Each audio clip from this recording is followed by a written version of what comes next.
हमारी आपकी खिदमत में हाजिर नाज़रीन।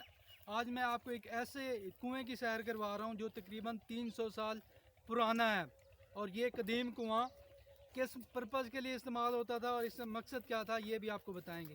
कुआं वो चीज़ होती है जहाँ से देहात के लोग पुराने वक्तों में पानी निकालते थे और वो इस्तेमाल करते थे पीने के लिए और दीगर कामों के लिए। आए आपको एक कुआं दिखाते हैं जो 300 साल पुराना है। दसो कि कितना पुराना है सही? ये तकरीबन ना होवे ते सारी 65 साल उम्र है। ये थारे कने पहले दा ढेर अरसा असाई कोई मां को चांदे जाड़े चलता ॾिठा। असां छोटे थे इहो पता मेरी थोड़ा थोड़ा ही चलता है असांखे उन समझ का शइ जी कान आई। ये बहुत पुराना है, बहुत पुराना है। मेरे ॾाॾे पार झार ॾाॾे को है तकरीबन ईंदी असाई में छा थी पोइ असां ॾार को सॻो मथे कंदा आहिनि भई तूं साईं दे नेड़े गयो हुते विच वञ पोइ हुते वाला लफ़्ज़ ई कान आहे। ये बहुत पुराना ठीका कथी बहुत पुराना ईंदा वॾे भी आखिर ढेर अरसे दा है। लेकिन इन नाल ॻाल्हि है हम साहिब ही पानी पींदे आहिनि। उहे पानी ते कान हूंदे आहिनि खूह जे पानी पर जो लोग आंदे आहिनि इथों भर वेंदे आहिनि। हम साहे भर वेंदे आहिनि, पौले बंदे भर वेंदे आहिनि, कपड़े धोएंदे आहिनि इनमें आखिर थां खेती को पानी लगदे आहिनि पे बड़ा साकू मफाद ॾींदा। पानी किवें कढदे आंदी थो? ये जी पानी आती माल बनी होंगी एक चरखी होंगी चरखी के उत्ते माल है रस दी उन्हें नाल लोटे बधे हुए होंगे वड्डे वड्डे लोटे होंगे 5-5 4-4 किलो के तकरीबन 200-300 लोटा होंदा वो बधा हुआ माल के नाल तले जो डांस चुप्या खड़ा रहा तले वेंदे आई पियो भरी ते आंदा एक नाली बनी हुई है काठी दी ते उंदे उत्ते वो पुठा थी ना वेंदा पानी लोटा पुठा थी ना वञा पानी कसी वाली कारी में चलता आई पिया। हमारे साथ यहाँ के बुज़ुर्ग हैं वो मौजूद हैं, उनसे पूछेंगे कि ये जो कुआं है इसकी हिस्ट्री क्या है, ये कितना पुराना है और इसका पर्पज़ क्या होता था।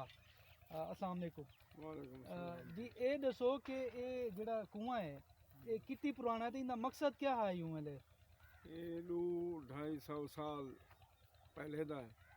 इनका मकसद ये है जो पानी खूह पीवन का पानी रकबा इन्हों को हिंदे नाल काश थींदा हा ते आदमी भी पानी हिंदे विचों पींदे हैं। ये निसार है ते लोटे हैं ते उन्होंने ही नाले आबाद हा। ये नाल अनार इन्हों को अंजीर जिमें होने नाल वगैरह है नाल फल साल फ्रूट है हर शे नाल मुहैया है।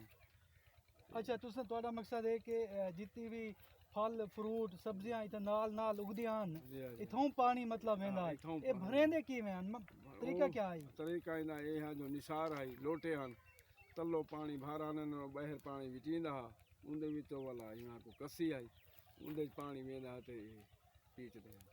ठीक ओके जेड़ा तुसा सिस्टम आई ओ केड़ी शय ते चलदा आई?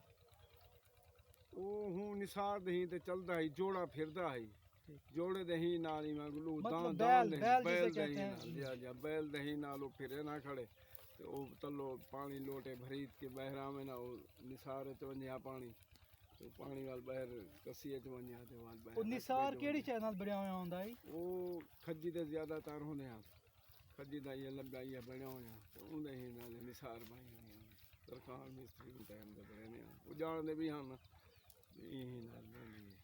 अच्छा उमले नल के या हैंड पंप या मोटर ना बिजली हुआ कुछ का ना ना? बिजली कशा नल का ना हुआ पुराना उनका कुछ सिस्टम।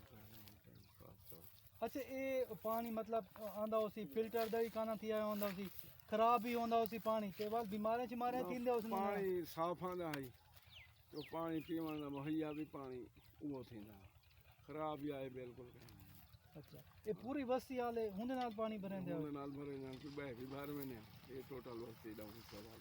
अच्छा मतलब कपड़े धोवन सब्जियां को सारा इतना पानी आवेंदा है? साफ सुथरा बड़ा झिक्का है ना बड़ा कमरे कितनी 100 फुट झिक्का है उनके साफ थी।